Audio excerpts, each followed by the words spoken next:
I cannot say that marriage is not worth it or family is not worth it. Because without such, we will not be here. Love, loss, and law.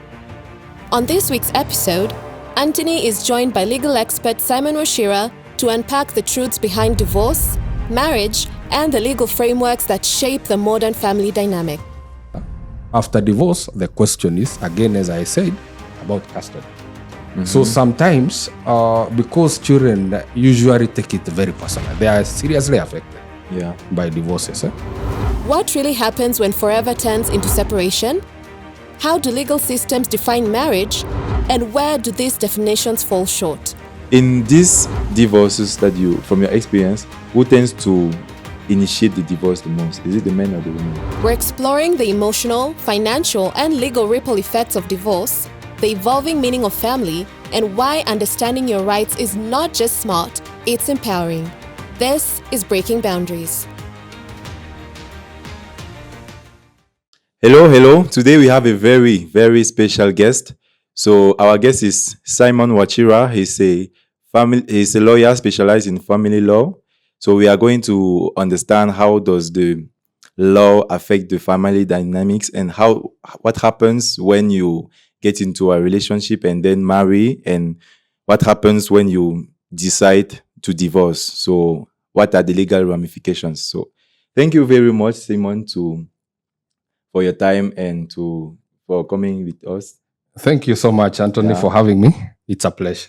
Okay, so how long have you been practicing into family law? I started legal practice from 2010 until now. Okay. For like 10 years with the government, one of the government authorities. Yeah. Then thereafter, I joined one of the Ivy law firms for a period of like 2 years. Before now, I ventured out and started Simon Wachira and Company Advocates. Okay. From 2019 until now, I've been the managing partner, and we are still doing great. Okay. That's awesome. Yes. So let's talk about divorce. Yes. So I feel like now the divorce rate is like at the all-time high. Yes. The cases of divorce and especially family disputes have significantly increased over the years. Yeah. And that has been driven to so many factors. Of course, among them, the family setup. First of all, the Constitution of Kenya introduced some rights which were not there before. Of course, they recognized, for example, the position of the family in the society. Yeah. The Constitution establishes the family as a fundamental unit in the society. Of course, again, it introduced the right to associate and disassociate with anyone you would wish. Yeah. Again, it encourages people to marry spouses of the different gender. So there is a right to marry, and in the event you disagree and you feel that you cannot proceed with it, then you have the right to disassociate, and that is how now you end up in divorce. Oh, okay, Yes. okay. So I'm sure you've handled so many cases of divorce. Many cases. Yeah. Many cases. Okay. Yes. So without giving us too many details, because I know there's also some privacy you need to respect. So yes. What is the craziest divorce you had to handle? We've handled divorce cases of all magnitudes. Yeah. Some of them are fairly simple. Others are very complex. Yeah. The complexity depends on the factors which are involved and the parties who are involved. Yeah. When I talk of the parties in this case, for example, one, if there are children who are involved, divorce cases are very acrimonious and very emotional. Yes. The question which arises in such a situation is who has actual custody of the children. Yeah. You see, a child is usually very close to the parents. Yeah. So there is always a fight. Everybody wants to get physical custody. Unfortunately, it's not possible to have a physical custody of a child, both of you at the same time. Yeah. Especially after divorce, because you'll be living separately. Yeah. So the divorce cases can be very acrimonious. Again, of course, if there is a dispute about the distribution of property. So we've handled the divorce cases of all magnitudes. Yeah. Again, of course, it depends on the perception of the parties. Some of them take it very personally, And those are the cases which end up being very acrimonious in court. Okay. Yes. And from your experience, have you ever felt like there's something that people tend to regret the most after they're divorced? Yes. We've handled so many cases relating to divorce and thereafter. You see, people are not very prepared. One, they are not prepared about the outcome and the life after. And two, the implications of divorce, both to themselves, their properties, and their family. So, for example, when a family setup breaks down, and unfortunately two spouses can no longer live together, after divorce, the question is, again, as I said, about custody. So sometimes, because children usually take it very personal, they are seriously affected by divorces. So the parent without the actual custody, ordinarily, the first question would be, how do they have access to that child? Especially if the marriage, the divorce was very acrimonious, you'll sometimes find that one spouse is denying the other the access, either physical access or sometimes access through the phone, for example. So in such situations, you find such parents regretting their decisions. Again, if it is the party who occasioned the divorce, because of the outcome and how it turns out, sometimes they feel very remorseful. So yes, it happens. So they feel remorseful about the children or even about the other person? Even about themselves. Because again, especially in the setup of Kenya, there are some those responsibilities. For example, if it's about the maintenance of the child, now when you divorce, you'll unfortunately have two families two houses to maintain. So of course, sometimes it tends to increase the cost, the cost of living. Again, if there is a property which has to be distributed, you see, there are some properties which you cannot share equally. For example, assuming it's an asset, you cannot agree on who is going to get what, especially if there was no prenuptial agreement. That again would have to end up in court for the court to determine who is entitled to it. Sometimes that property can end up being sold for the parties to share the proceeds. So sometimes, yes, it happens. Okay. Yes. So, and also, what is the most, because you mentioned that people tend to regret because of sometimes the children, sometimes the properties, and so on, right? Yes. So in these divorces that from your experience, who tends to initiate the divorce the most? Is it the man or the woman? In Kenya, we can say it's 50-50. Okay. Right now, previously it used to be the ladies who would initiate the divorce cases. But now we are increasingly seeing even men taking that bold step to initiate the divorce cases. Do you have an idea from a human perspective why men are doing that more and more? One, it depends. It's about the changing society. Right now, people are accepting divorce as a reality of life. You see, the society is changing. And because of this rapid urbanization, people are sometimes not so much affected by their customs, their cultures, their religious affiliations. So right now, people are embracing life. And there is also the rise of individualism.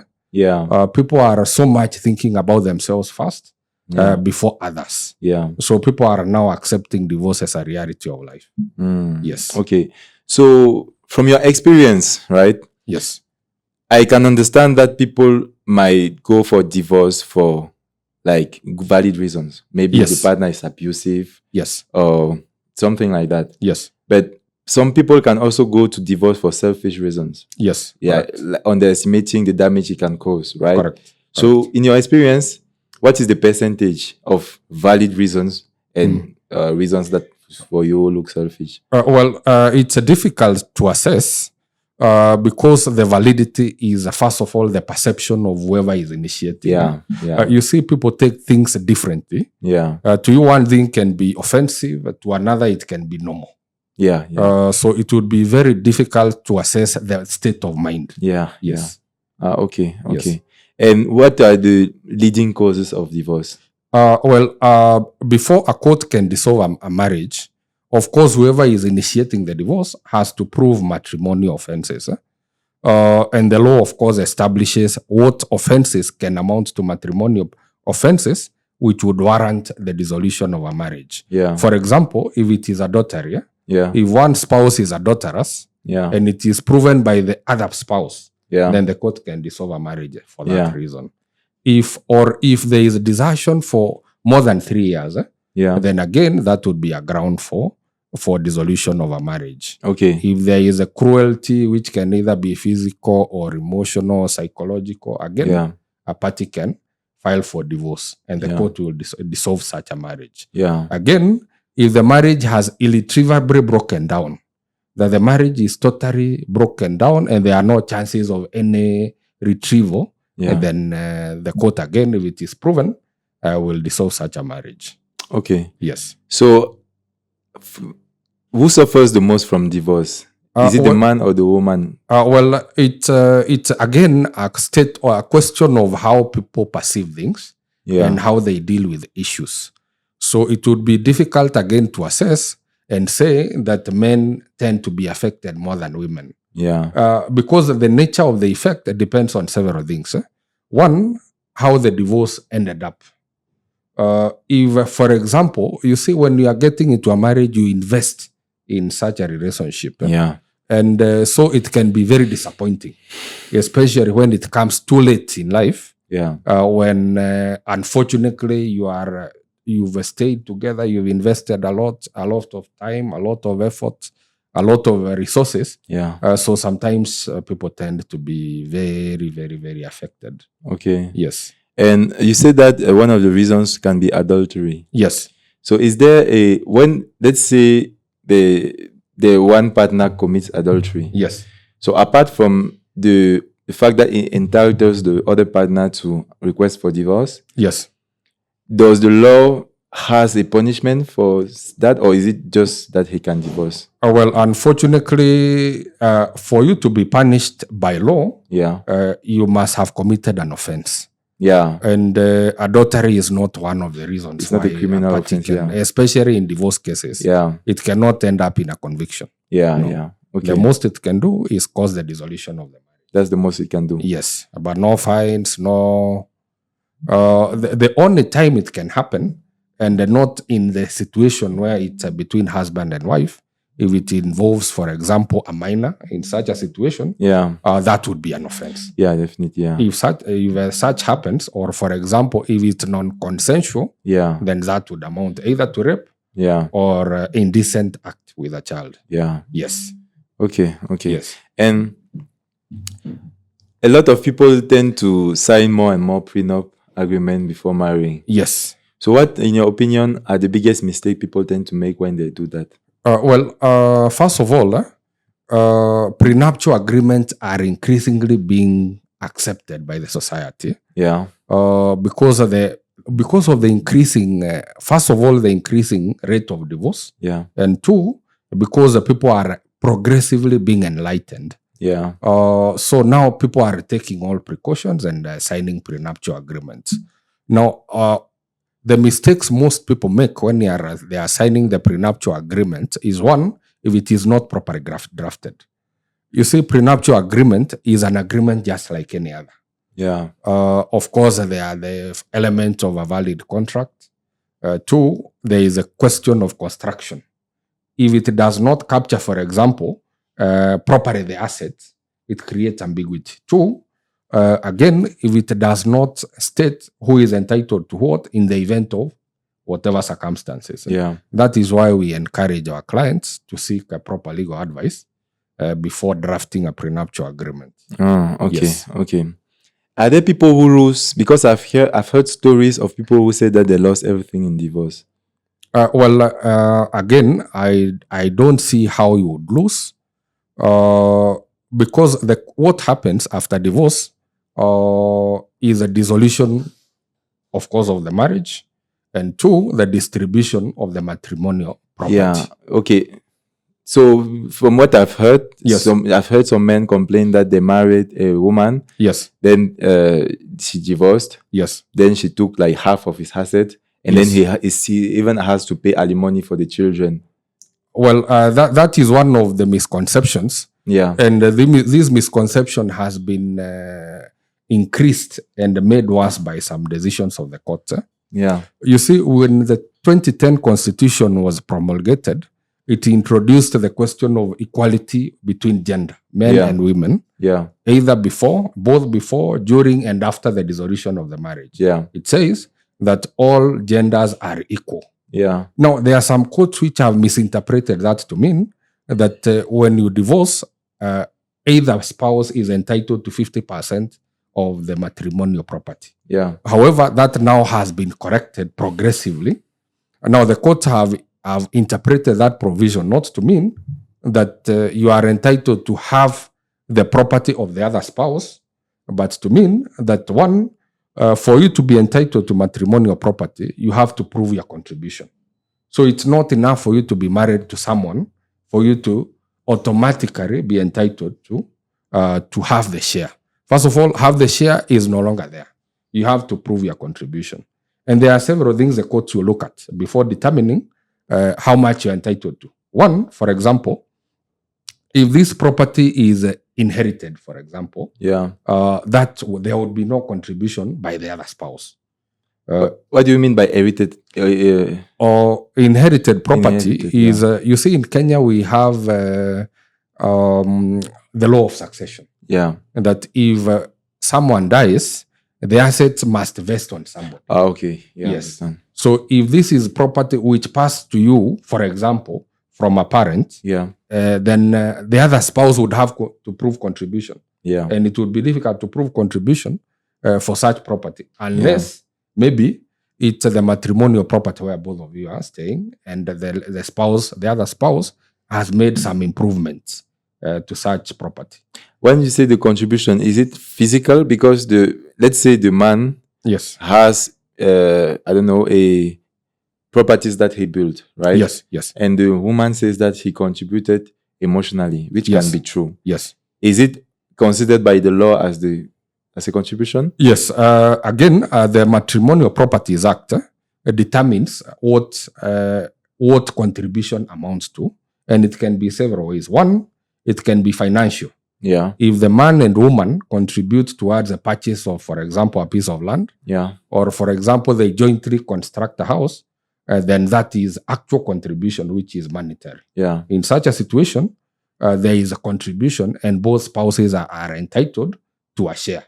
Yeah. Again, the question is, to what extent? Yeah. It's that two things. One, it's for the court to determine to what extent you are entitled to such a property, or two, the parties can agree, and that our entitlement is joint or equal.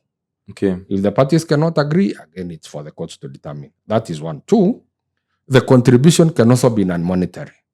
If, for example, one spouse, assuming it's a housewife, this housewife is taking care of your children, taking care of you emotionally and in all ways. Yeah. And then in such a situation, the courts have interpreted that to mean indirect contribution, which is non-monetary.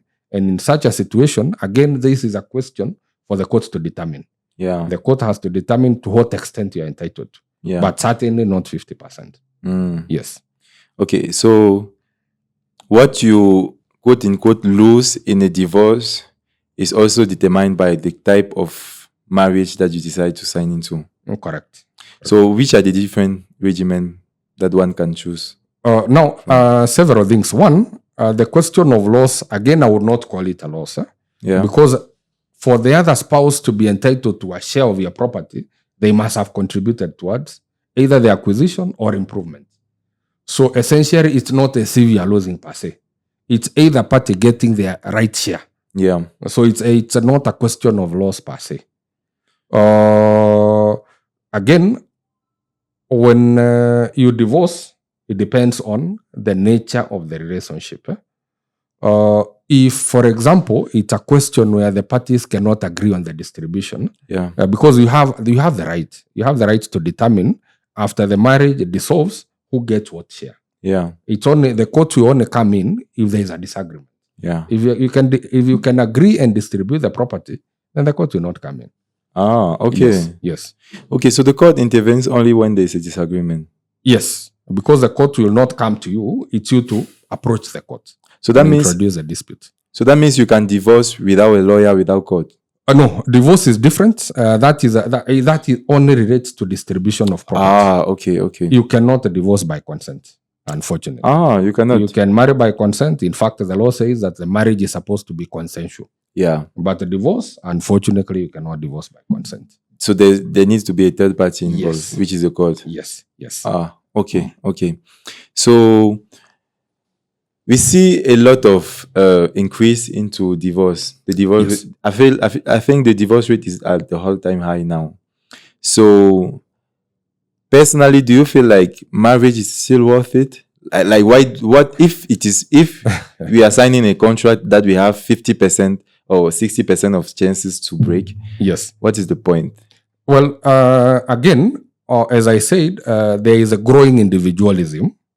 Of course, the rights which have been introduced by the Constitution, the right to associate and dissociate. Yeah. Of course, the Constitution, again, as I stated, establishes the family as a fundamental unit in the society. Yeah. Of course, that question is affected by religious inclinations and the customary values. Yeah. The society still values the family. So I cannot say that a marriage is not worth it, or a family is not worth it. Because without such, we would not be here. No, I'm not saying family is not worth it. Yes. I'm saying marriage. A marriage. Yeah. Well, now... legal marriage. It's very important. It's Yeah. very important. I can say that it's a very important unit in the society. Yes. Okay. Yes. So it is worth the risk. Yes, it is worth. Okay. Yes. Is it true that courts tend to favor women into custody battles? Not quite. The question of custody, again, is a legal question. The Constitution establishes the right of a child and states that the interest of the child is a paramount importance and consideration in which the court would determine when it is determining on who is supposed to have custody of the child. Yeah. Again, we have the Children's Act, which provides the procedure of determining who is supposed to have custody of a child. Yeah. Remember, custody does not necessarily mean physical possession of the child. It also means the right to make decisions regarding the child, parental love and care. So you must not necessarily have actual custody of the child for you to have the parental rights or responsibilities. Yes. Okay. And from your experience, what are the signs that a marriage is heading for divorce that most people know? You see, the situations are different, and that is very personal. Yeah. Before a person decides that we are now going to end up to terminate this relationship, there are so many emotions which are involved, so many factors. So we cannot say with certainty what would lead to the marriage. Of course, again, depends on how the parties are relating and how well they can resolve their disputes. So you don't see commonalities among all the cases? The greatest ground which courts are dissolving marriages nowadays is the irretrievable breakdown of a marriage. What does it mean? That would mean that the marriage has broken down irretrievably. That you've tried to salvage the situation and it cannot work. Yeah, I understand. Yes. So what I'm trying to ask is, with all the cases that you handle, right? Yes. The commonalities that you see, like, is it adultery? Is it infidelity? Is it emotional neglect? Is it financial reasons? Well, one of them, the greatest I would say, is the increasing non-reliance of ladies on men. You see, nowadays, ladies are very enlightened and their capacity to earn and make their own decisions has increased. Yeah. Yes. So with that, there has been increasing independence of women. Yeah. And unfortunately, that ends up now determining how they react to things. Yeah. Yes. Okay. And do you feel like for someone who is wealthy or who has a lot of property, yes, what can if someone is in that scenario Yes. and wants to get into marriage, Yes. how will you advise that person to protect himself and his assets? Well, it's for everybody. Yeah. The first one, it's important to understand the other spouse and determine whether you can live with such a person for life. Yeah. The second one, of course, it's always good to prepare prenuptial agreement. Yeah. That would limit the disputes in future. Yeah. And the question which arises then is it that you don't trust the other spouse? For you to end up to a situation where you require them, first of all, to commit to a prenuptial agreement, is it that you don't trust the other spouse? Far from the truth. Well, that is one of the important tools Yeah. of maintaining harmonious relationships and making sure that in the event you disagree and separate, it will be more amicable than there was no prenuptial agreement. So a prenuptial agreement is very important. It's very important. Yes. But don't you feel like prenuptial agreement means that you don't trust the person? No, not quite.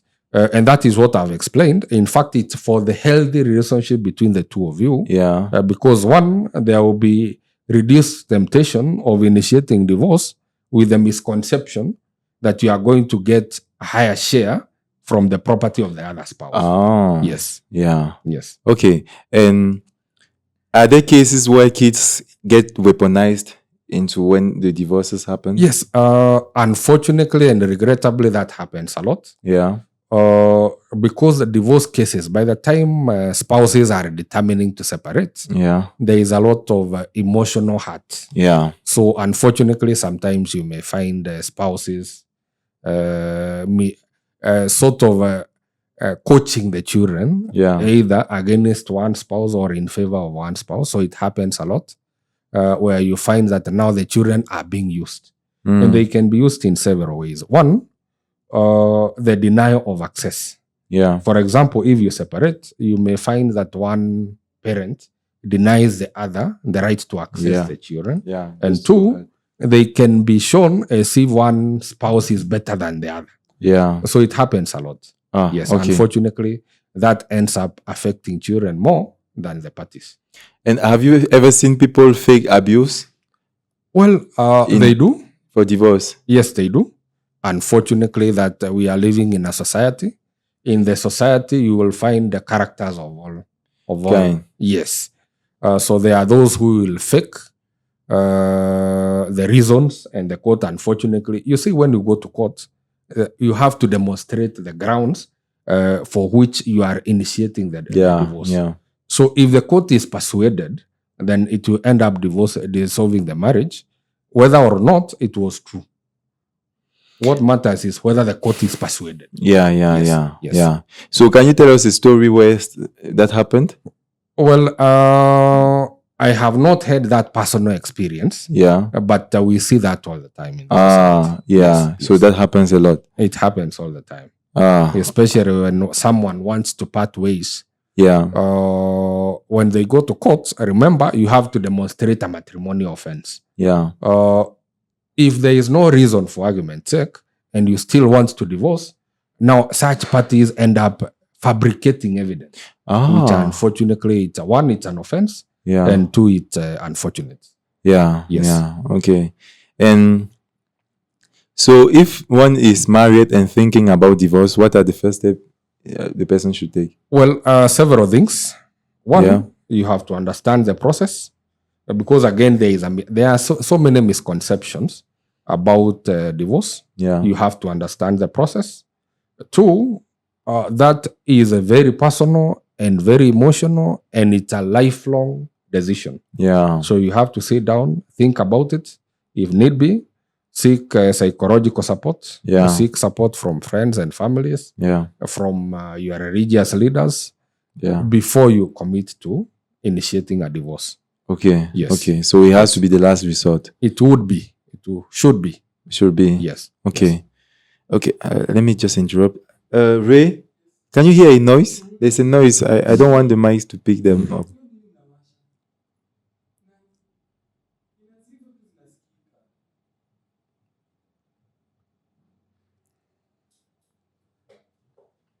Because I don't want the recording to be. Yes. I know. So, now I'm just talking of. Oh yeah, yes. Of So from your when because you said that your work has a lot of restriction, right? yes. So how much? Because I don't want to ask questions that are going to infringe. Oh yeah. So yes, how much yes, can yes. I ask about maybe a case or yes, of course. So long as we don't mention parties, yeah. that's not a problem. So if you don't mention parties, you can say that maybe I had a woman wanted the divorce, then she did this, then the husband. You can do that. Yeah, we can do that. Yeah. We can do that. Yes. Okay. Yes.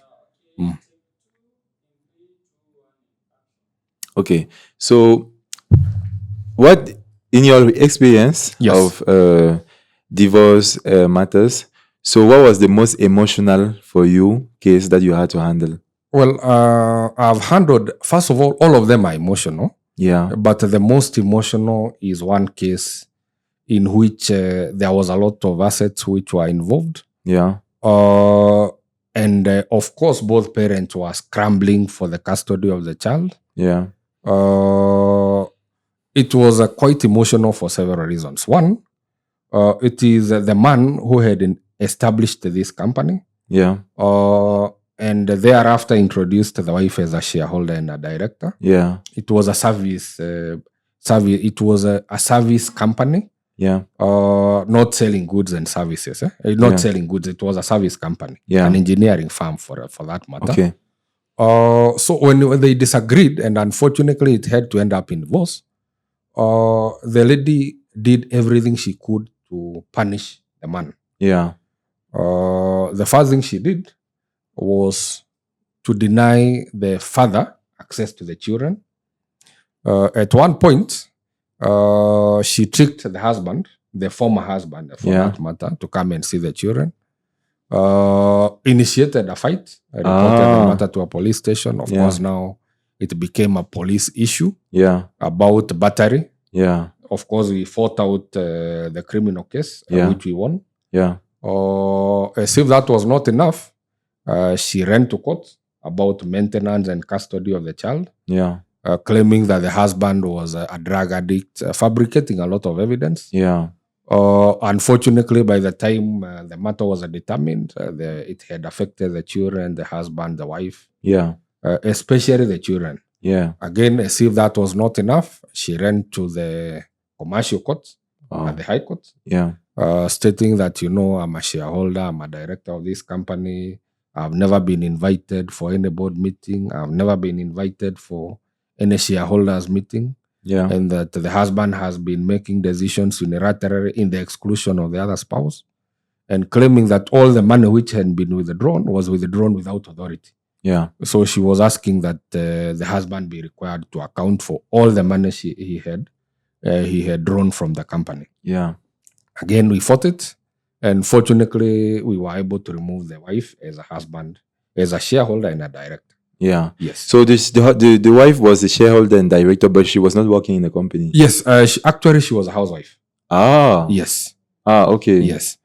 Wow. That must have been very difficult. It was it took years to resolve all those disputes.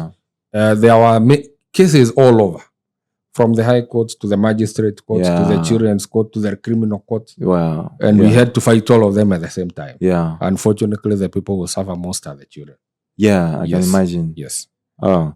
So when such things happen, yes, do you see that what is the emotional aspect it tends to have on people? I can say that majority of it is emotional than anything else. Yeah. It's quite emotional, I can tell So that's the most difficult part to handle. Extremely difficult. And that is why we encourage parties, before you determine that you want to divorce, at least seek some psychosocial support. Yeah. One, to know how to deal with the process itself, and two, how to deal with the outcome of the divorce. Yes. Okay. Yes. So are there some documents that every legal married couple should have, even if they are happily married? Yes. Again, the Marriage Act introduced several changes. Yeah. It first of all recognizes the various types of marriages which are recognized in Kenya. Yeah. But the bottom line for all of them is that all marriages are supposed to be registered. Once you register, of course, you are issued with a marriage certificate. Yes. Okay. Yes. So, okay. And what is the the myth that you feel like everyone believes about divorce, but which is actually false? Yeah, there are several misconceptions Yeah. about divorce. The first one, Yeah. and unfortunately the most unfortunate, Yeah. is the perception that divorce is for failures, Yeah. for people who failed. Yeah. There can be legitimate reasons which would warrant someone Divorce. to file for divorce. Yeah. So it does not necessarily mean that parties who divorce are failures. Yeah. And the second one, of course, again, is the perception and the misconception that you can divorce by consent. Yeah. Far from the truth. Of course, there has been several attempts to extend the right to associate and disassociate, Yeah. the right of association to mean that the same way you can enter into a marriage by consent, you can also live by consent. Unfortunately, the same constitution recognizes a family as a fundamental unit Yeah. of the society. And to protect that unit of the society, the courts have interpreted, and in fact, that is what the Marriage Act provides, that you have to establish a matrimonial offense. There must be a reason. You cannot just wake up and say, I'm tired now, we have to divorce this one. Yeah. Yes. So you need to have a good reason to divorce. Yes. Yeah. The other misconception about divorce is that it is a simple process. Yeah. Divorce, again, it's like any other legal process, has its own policy, its own procedures. Yeah. There are some documents which you have to prepare. There is a court which you have to file to. There is a hearing itself. So it's not as simple as people imagine it is. Yeah. Yes. Okay. Okay. So it's a very long process. Not very long. It's Complex. again different from other commercial disputes. Yeah. But it had its own procedures, and that is why, in as much as yes, you can initiate it on your own without an advocate, Yeah. it's always advisable to seek proper legal advice. Okay. Yes. So if you are married and you are going through a divorce, Yes. you cannot marry someone else before the divorce is pronounced. Several things. One, it depends on the party. Okay. And the nature of the marriage you have contracted. Okay. If, for example, you are the wife, Yeah. and you are in a monogamous marriage, if it's for both genders, first of all, Yeah. and you are in a monogamous marriage, Yeah. then you cannot contract another marriage. You lose Yeah. that capacity Yeah. to contract another marriage. Yeah. If you are in a polygamous relationship, there are some few societies where a wife can get married to one or more men. Here in Kenya, is it the case? Very rare, but that is a possibility. Yeah. With men, of course, if you are in a polygamous relationship, Yeah. again, you can legally contract another marriage. The only Yeah. restriction there is that if you are in a polygamous marriage, Yeah. you cannot contract a monogamous marriage. Yeah. That would mean that, for example, if you are in a customary marriage relationship, Yeah. you cannot again contract a Christian marriage. Oh. Yes. Okay. Yes. So you cannot mix them. You cannot. You can convert. You can convert. The law recognizes the conversion of marriages. If, for example, you are in a customary law marriage, you can convert it to a monogamous marriage. So customary law means polygamous. Yes. Okay, you can convert. Yes, you can convert it, in which case now it becomes monogamous. Have you experienced cases of people being in customary and convert, or the other way around? We do that all the time, especially from polygamous, from customary to civil marriage. That happens a lot. And is it possible to convert the other way, like from civil to customary? Unfortunately, that you cannot. So you have to divorce. If it is monogamous, it's monogamous. You can convert polygamous to monogamous. But you cannot convert monogamous to polygamous. Yes. You have to start with polygamous. Yes.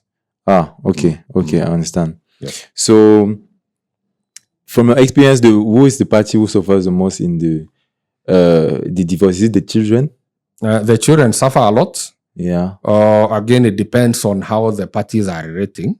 Yeah. If the parties agree to co-parent civilly, Yeah. then the children, the impact on the children is as much. is Yeah. diminished. Yeah. And again, it depends on whether the other party has access to the child, to what extent. In most instances, you can have alternate weekends. You have access this weekend. The other spouse has a custody over the next weekend, Yeah. and probably half of the school holidays.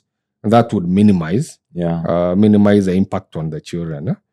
Sometimes, if they are so much affected, again, we encourage psychosocial support for the children. So, what affects the children most is not even the divorce; it's how the divorce is. Yes, it takes place. Yes, that is one of the factors. Okay, Yes. okay. Has your work changed how you view marriage personally? Well, over the years, a lot changes. Yeah. And of course, you see the importance and necessity of some things which before then, with a layman, they may not view to be important. Like what? For example, doing the prenuptial agreements, preparing wills when you are still alive, preparing trust if you can. So you tend to, and again, how you structure your life. Yeah. For example, whether to the question whether you are going to register your assets in your individual name, or jointly with your spouse, or in the name of a company. Yeah. Yes.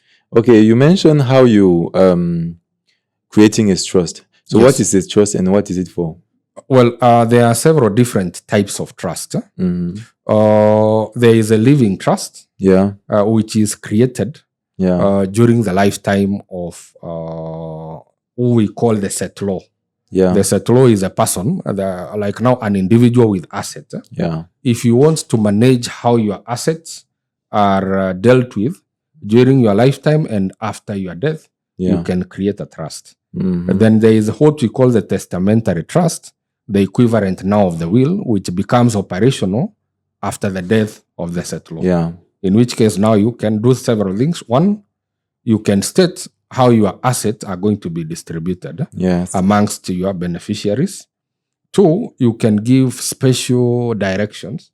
For example, how you want to be buried, whether you want to be cremated, whether you want your body to be donated either to an academic institution or a research institution, either for advancing education or research. Again, you can determine if, for example, you have young children, minors, you can determine who is going to be the guardian of those children, who is now going to take care of them and hold the assets which you have bequeathed to them until they now turn the age of majority.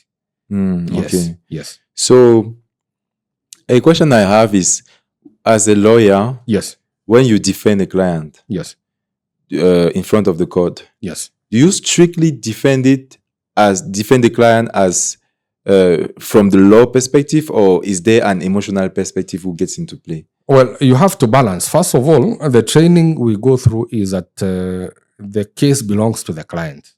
Okay.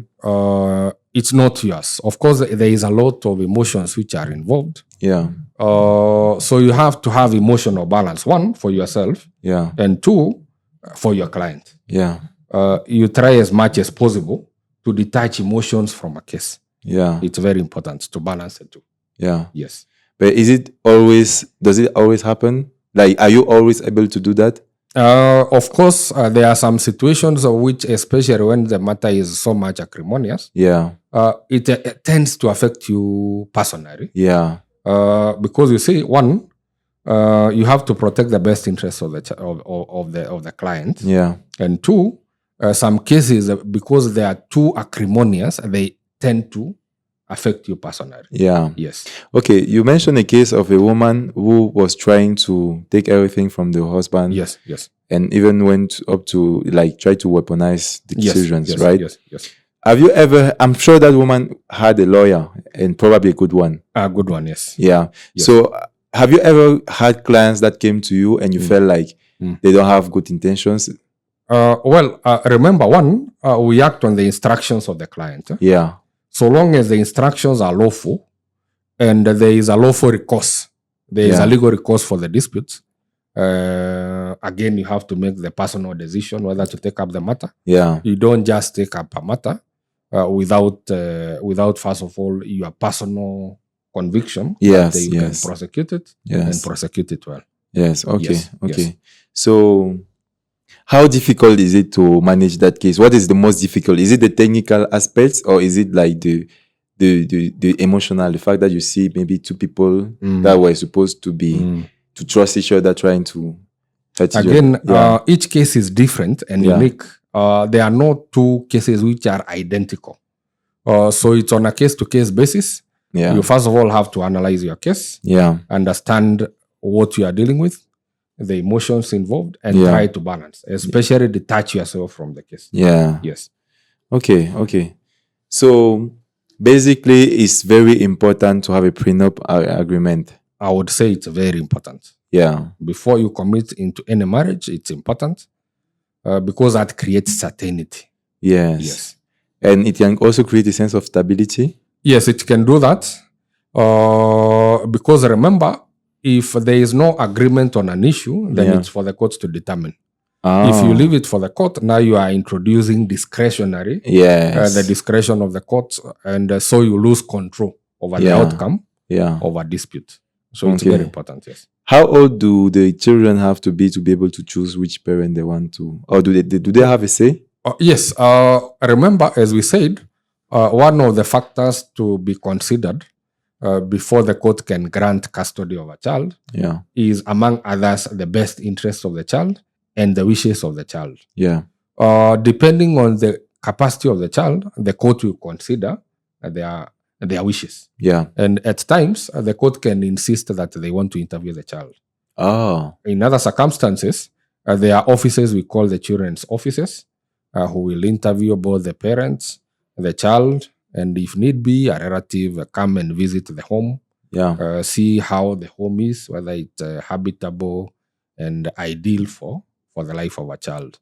Yes. So the interest of a child and the wishes of a child are considered before custody is granted. Okay. Yes. Okay, that was very insightful. Thank you very much for... Most welcome. For your participation. Yes. And I hope we will meet again for another episode. I'll be available anytime you need me. Thank you very much. Yes. So thank you guys for watching us, and I hope you learned as much as I did. So see you next time. Bye. Thank you so much for having me. Okay. Bye-bye.